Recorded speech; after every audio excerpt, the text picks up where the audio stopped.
Good morning, everybody. It's Stephen here for Bland Designs and the Idiot Quilter. And just a reminder that Walter and I will be on the air today live at 4 p.m. Eastern Standard Time.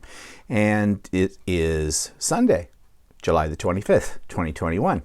Almost forgot.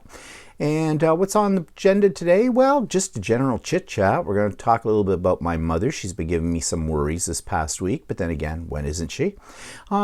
Looking at my notes, we're going to talk about what we've been working on. We're going to talk about a huge party that was completely inappropriate, to say the least, that was north of us. We're going to talk a little bit about Netflix because they've gone up in price suddenly. And I'm getting some new things for my face. I'll talk about that and talk about the latest in scams as well that I've experienced. And yeah, just a whole lot of other stuff to talk about. So I hope you'll be able to join us for our general chit chat. Sometimes we're humorous, sometimes we get kind of serious, and sometimes it's a lot of in between.